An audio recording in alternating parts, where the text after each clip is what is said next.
Welcome to Connect with Purpose. And today I'm joined by Varun Rajput, who is a partner at Algoquant and has done amazing things within the HFT space. So thanks so much, Varun, for taking part on this today. And I think the first thing I would just love to kind of understand from you is how you got into HFT originally and your journey so far.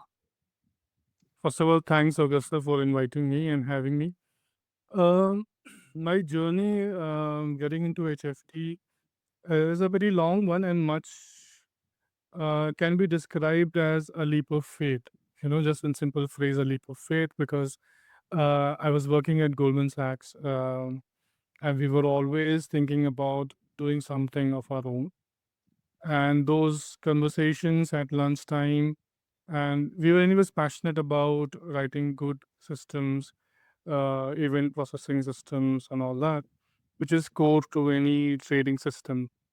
So bringing up, and we were anyways exposed to a lot of quants, a lot of buzzwords, meeting a lot of big guys at Goldman. So it was very inspiring, and it was kind of kindling a fire among us as well, that we have to do something of our own. So once it became reached a tipping point, our inspirations and our enthusiasm, we then took a leap of faith. Okay, let's get started. We had friends and we had the confidence in our hard work and skill that we should be able to go through, swim through these hard waters of high frequency trading. And that eventually happened. And there was a little bit stroke of luck as well, that I found the right people to work with. And that's how my journey started in high frequency trading. Amazing. Did you start as a developer then at Goldman, or were you a quant? Yes. So I was on the tech side at Goldman. But at that time, the particular team that we were working on was working very close with the strats and quants at the Goldman Sachs, because we were the only C++ team doing currency and commodities trade processing. And the commodities was a pretty big desk at Goldman, especially the OTC desk of commodities were very big, doing all the crude oil trades and all. So we used to get a lot of flavors into the quants, the graph-based databases, how valuations are done, and all that stuff. So we're not purely quant, but yeah, we were getting exposed to a lot of. Do you think that do you think that having that technical skill set as a developer set you apart in terms of being able to start this HFT firm? Do you think that's what, gave you many ways a head start over somebody who wasn't that technical?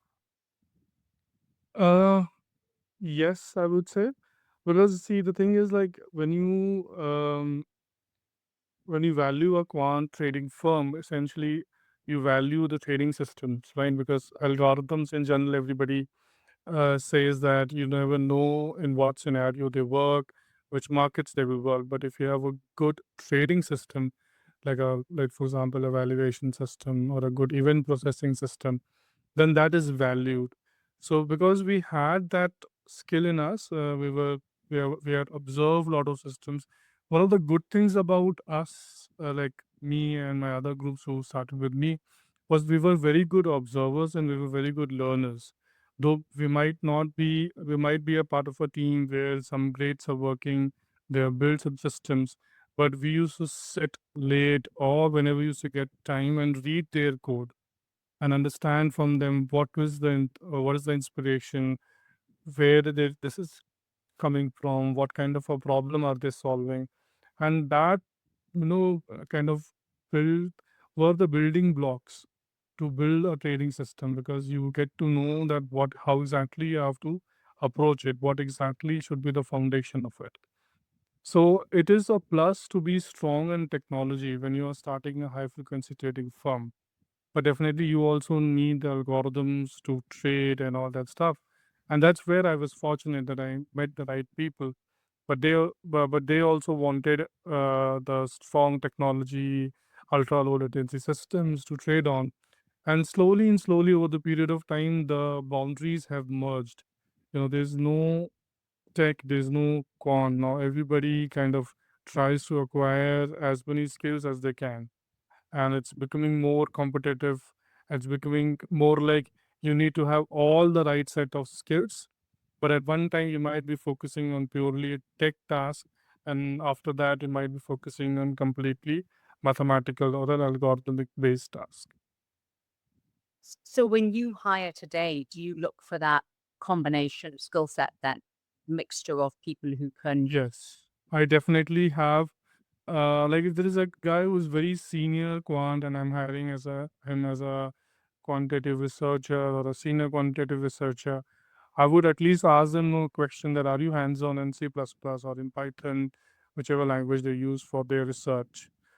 Definitely in senior people, you will not be that grilling them on coding and all that stuff. And as junior, you get into then I have a more robust and more grilling rounds on tech as well, especially coding skills. What degree do you like people to come from then, if they're entry level people? What what what degrees do you tend to like to see people from? See, I feel like the core of this field is mathematics, and mathematics is the foundation of computer science and engineering.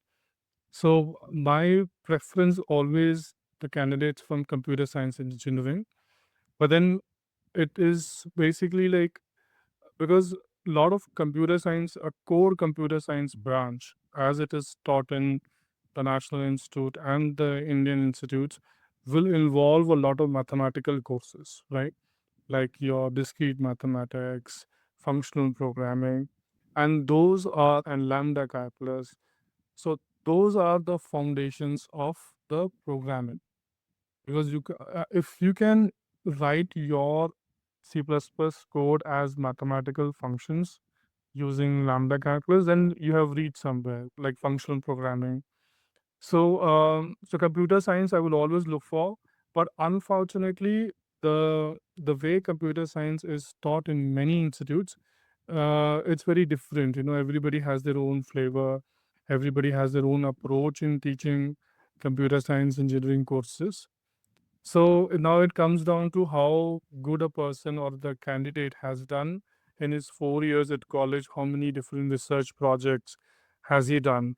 So then it becomes more like if not the courses that they have done, then what hands-on experience they have done, what projects they have done, so they can gauge that the foundation is strong. Because when we are hiring someone, we want them to at least be at the bar that we have set for the team. Somebody lower the bar will not be accepted. And when you're hiring, what kind of characteristic traits do you look for? Do you think a lot of this is based on someone's character as well as just their intelligence and their technical ability?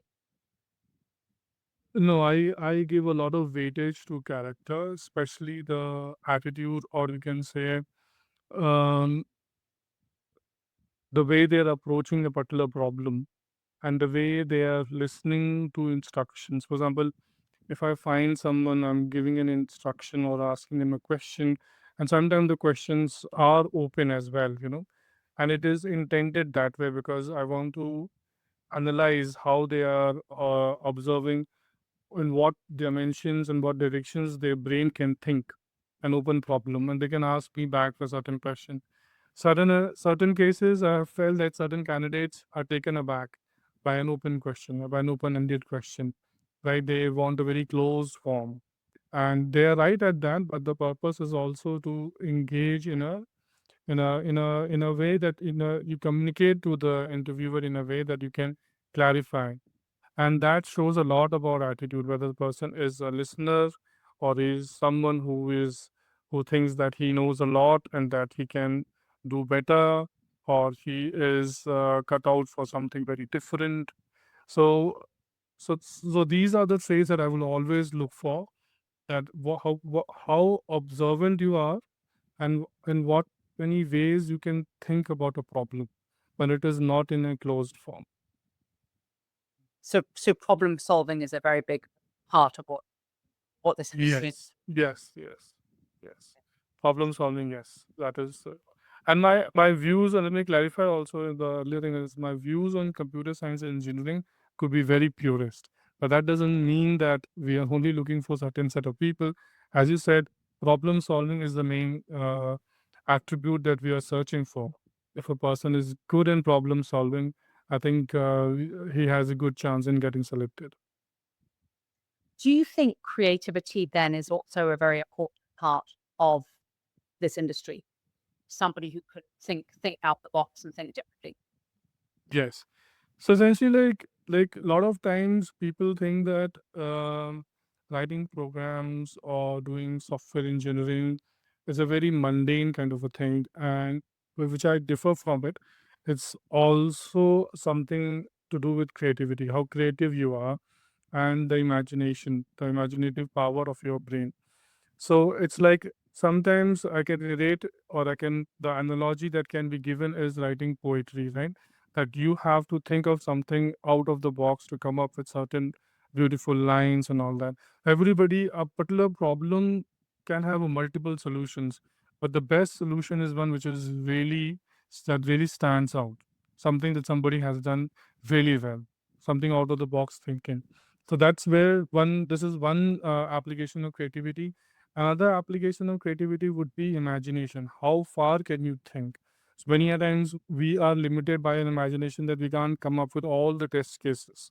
And many a times real life problems are like we have to imagine all different scenarios and come up with different test cases. And that is not written in any book. It's your out of box thinking, your power of imagination that you can come up with all different cases. And then what you bring out that you release in production will be more stable. Otherwise, it's always that you write a code, you release into production, it breaks, and then you realize, oh, I didn't think through these real life scenarios, but they do exist. So creativity definitely is required in this field, which helps in out of box thinking. Can you think of an example where your imagination maybe helped you, or you didn't use your imagination enough when writing the code?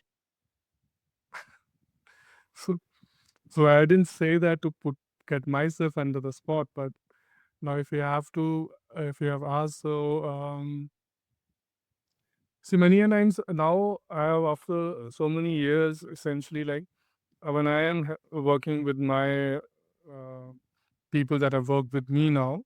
So I'm better in the terms that I can come up with a lot of different cases because by experience I have learned a lot of different cases and all that stuff.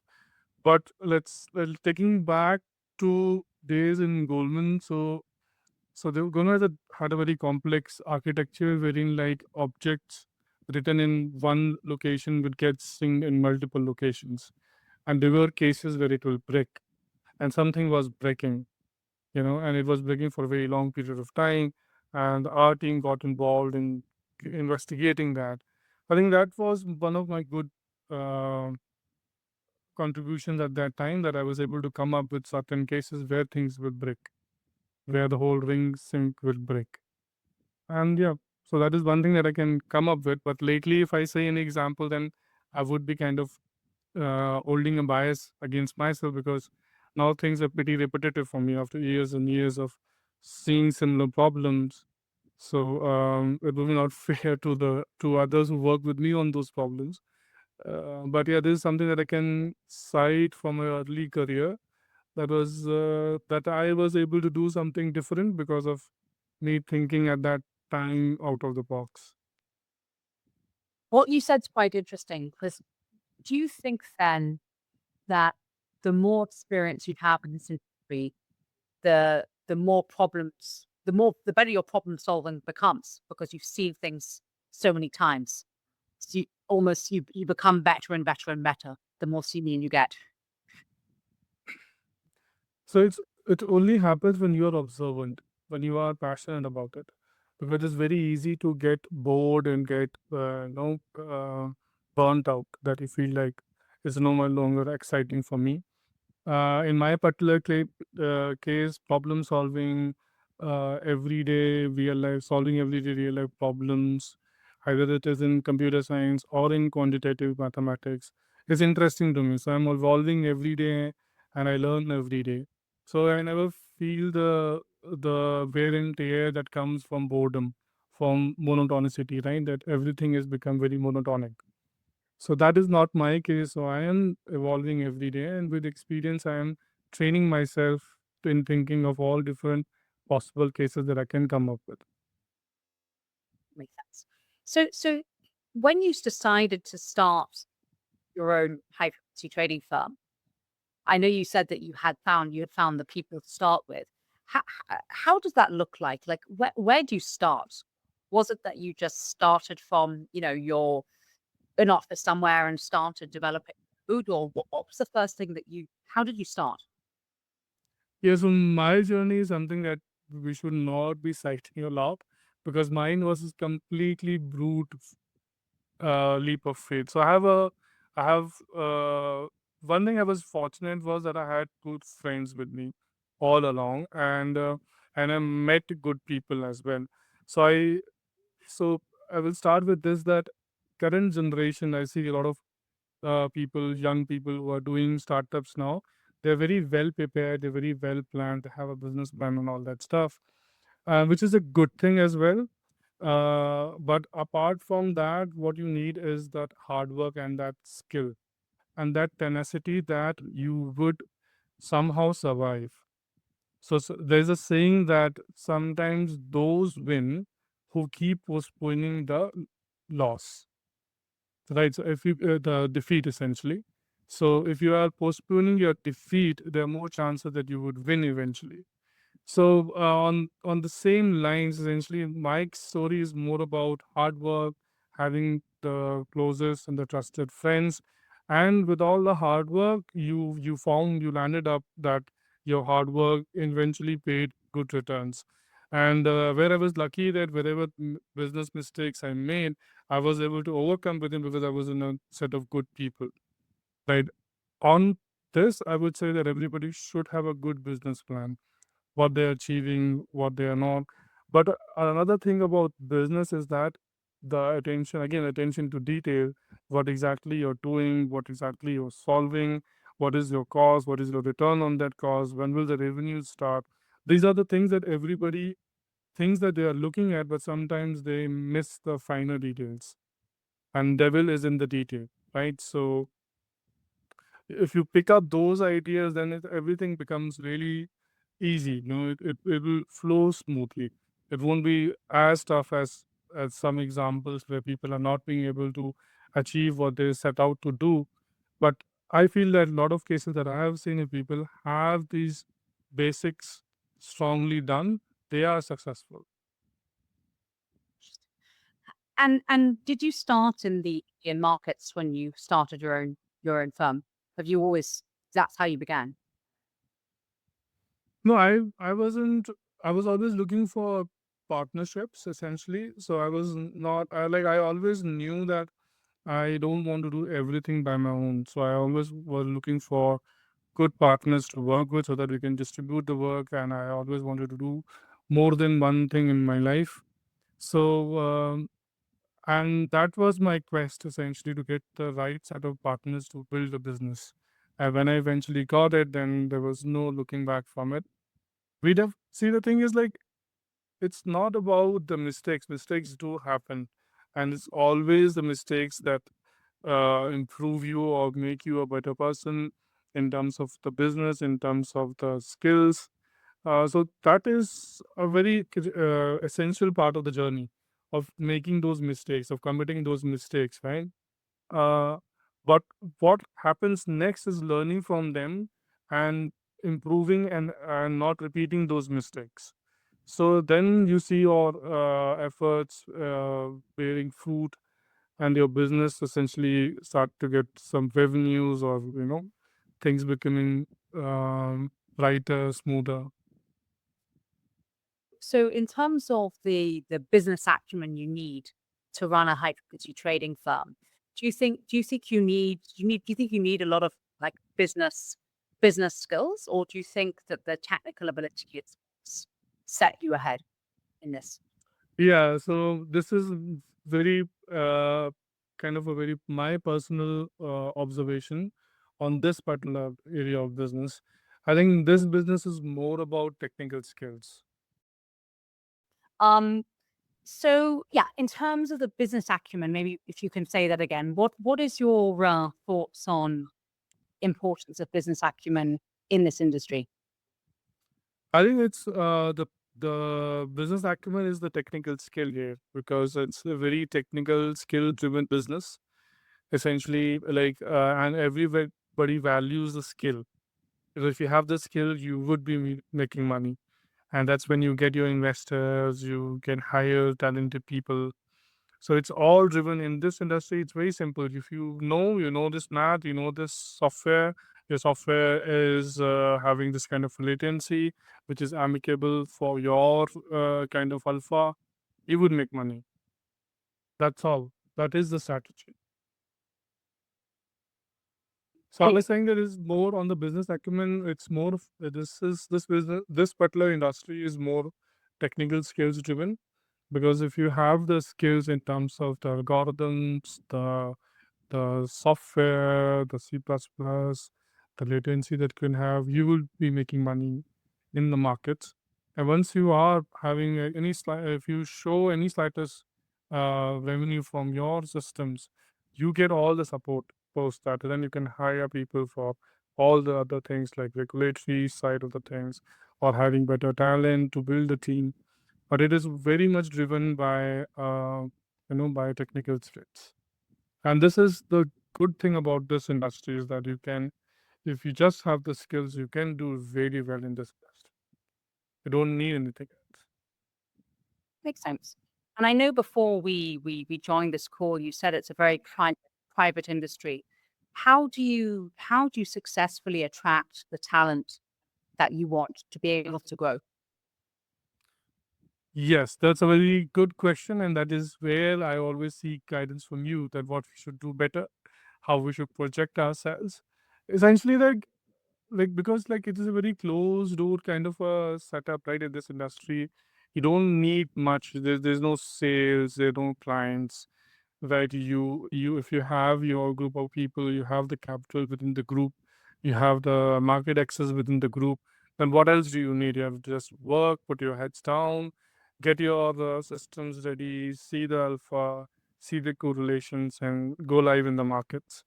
As simple as that, right? But if everything you have, but this particular bit of the business which is most crucial, which is the alpha generating revenues, that is missing, then everything falls flat. So, so since it's a very close group, you don't need a lot of people. You don't need a lot of connections, especially in the proprietary trading part of the business. There are a lot of other part of the business wherein you are facing clients, you are managing someone's wealth and generating returns. That I'm not talking about that way of doing business or that particular branch of this industry. I'm talking about the proprietary side of it, or the things which I come from. It's very closed door, and it is not because that people are not wanting to venture out and do network. Is that there is no need as well. If you have the right set of the people within the group that you have started with, then everything is done. As far as the connections and networking is concerned. But one thing I've realized is that you do need to have certain platforms, especially of the people coming from this industry, like-minded, where you can join them and meet them and brainstorm on certain things, and hence spread the word essentially. Because a lot of hiring happens by the word of mouth. Even if you like someone and the other candidate likes your firm as well, many times it is their peer-to-peer conversation that they're having, which is eventually proves to be the final decider whether they will join a particular firm or not. So a lot of these things, so humans, interpersonal things will always happen. But my personal say is definitely this is a proprietary, the proprietary quant trading side of the business is very close to. Yeah. Do you find that it's harder today to get talent than it was when you first started, or do you think it's got easier? Because I know it's got more competitive. But do you think it was easier now or back when you started? No, it is definitely more competitive, more tougher to find talent now. And when there's so many reasons, and you know very well, it's becoming more and more tough to get the right set of people on board. Do you think that's because there are more firms, or do you think that's because firms have just grown so much, or because the talent's also going into other industries? It is all essentially like many. There's a reason wherein there is a lot of competition, one firm versus another.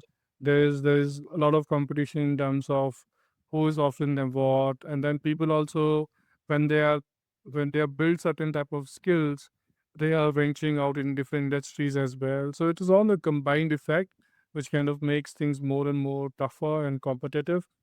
And if you're talking about that best, the cream de la cream kind of candidates, right? So that's very hard. It's becoming very hard to attract them, and package is not the decider essentially. So when package and your remuneration was the decider, it was pretty easy. But that is, I think, it is the bottom in everybody's list because everybody is offering a package, right nowadays. Yeah. So it's all the other things that come on top of it that is becoming a decider. So it becomes Do you very tough. It was if it was easier to just attract someone by the package, it would have been very easy. But that's no longer the case. That's what our observation and experience is. do you think that retaining talent has become harder, or do you think that it's that hasn't changed? No, I can talk about myself. I can talk about Algoquant essentially. So we have we have s- we have invested in people having a long term view, and that is where most of my people whom I started with are still with me. Many of my employees are still with me, and we have a very low rate of attrition essentially. And that is, some people do leave because they have other ambitions or other things that you can't control. But I have tried to retain my people because we always believe in having a long term view on our people. And what has worked in our favor is that we hire people, we train them, and we try to build the skills within the firm itself instead of thinking that skills would come from outside. And with this approach, essentially, we are able to retain our people for a longer period. And I would like to, my ambition on that side would be that the set of people that have joined, have done well, should stay till their lifetime and they retire from Alcohol. So that is the view. So for us, retention is not an issue. We always take care of our people, and the core group of people itself speaks for itself that most of our people are still there with the firm. That's testament to the culture. So I think that's Yes. excellent. You spoke earlier about obviously, you need character and resilience in this, challenging world of HFT. What have you done personally to stay in the game, maybe like to keep your head in the game to prevent burnout? Do you meditate? Do you exercise? What do you do to kind of keep yourself still focused? And So yeah, that's why I said that certain things I feel like I've been lucky that I had certain concepts of life very clear. One of that was that I don't want to do everything by my own. So I had a good team. I have good set of partners who are working with me, who are sharing responsibilities, so that I can take out the time whenever I feel burnt out to do something to recharge myself. And few of the instruments that I use is just yoga, meditation. But apart from that, I love to disconnect. So I am a bike lover. So and that I'm kind of bringing and infusing, kind of infecting everybody in the firm with this.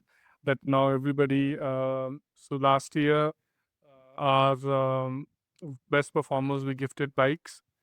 So essentially, that is one way. But whenever my employees come with me, come out with me to ride, or there is breakfast ride or longer, we ensure all safety. So whosoever is listening to the Algoquant is a very safe, keeps other people safe. So we don't go on any rides up unless everybody is well geared up. So coming back to the point that you asked is that yes, I disconnect often and at regular frequencies when I feel it's becoming overwhelming for me and I'm not able to do my best. So that is the time when I rather go on a tour on my bike or with my set of selected people whom I go with. Or every day I have this meditation and yoga that I do, which is helping me. Earlier, when we were young, when we were starting this firm, and it was like I was like, okay, 5 hours is good enough sleep, and I can do it in 5 or 4 hours. The moment you hit your 40s or all that, you feel that this is no longer true. You need a good sleep cycle. So that I have improved, trying to sleep well. And apart from that is my regular meditation. And whenever it gets to the tipping point, taking a break. And sometimes it is the family break is with the family. Sometimes or often there is a break where I am alone and touring on my bike. Amazing. I think that's really good advice to people. It's a marathon, not a sprint. It's about staying in the game. Yes, so that's true. This is exactly, thanks for putting this. This is what I tell to my people, that it's not about that few years that you make money and be done with it. It's about that whole lifetime that your firm is standing, your desk is standing, and you're continuously making money. That is an achievement that we can talk about. A very small sprint is nothing to talk about. It's a long run that we would be very proud of if it happens and we succeed in that. What's your vision for the firm, Doctor? What would you be proud of with Algoquant long term, say, 10, 15 years from now? So, so Algoquant is a big firm. There are a lot of different functions. So, part of the function that I run, I would like to see it be a global leader in prop quant trading, and that is and more mathematical, like core mathematics being the foundation of its quantitative trading across different markets in the world. Because I was very inspired by one firm's introductory line that they kind of predict almost all the instruments that are trading in almost all the markets in the world every day. And that is the statement, if you can make, that you are essentially almost predicting all the tradable instruments right across all the markets. That is something that is a pretty strong line as an introduction. So somewhere there, we would like to build our firm on the quantitative trading side to be present in major global markets and having major market share. Makes sense. And then the question that I always ask everyone who comes on this podcast is, what is your purpose? So what is your purpose within work? Why are you working? Yeah. So another thing is that I love what I do. Essentially, it's not a job for me, and this is a very honest statement. And every day, getting into the office on time, dressed up for work, those are the few things I picked up while working at different firms, and those have shaped me the way I am right now. So I look up to my day, and I'm always excited about the work that I do. So the drive comes from that enthusiasm of solving problems, and it is inherently I'm interested in this. Inherently, I'm interested in the mathematics that runs around every day, the numbers that we see every day. And when you get challenged by all the talented people around you, that is another inspiration to kind of pick up from there and get inspired and also inspire others. So I can't imagine my life doing anything other than this. And this is what I wanted to do. And thankfully, by God's grace, I'm one of those few who are able to do what they always wanted to do. So for me, it's very simple for me because I love this. I love the adrenaline rush. I love being there. I love looking at all. I love being in those tricky situations when your decisions matter, when you have to control your nerves, all those situations I enjoy, and that is where my enthusiasm comes from. I think this has been a really interesting chat, and thanks so much, Varun, for all your advice. Thank And you. yeah, thank you.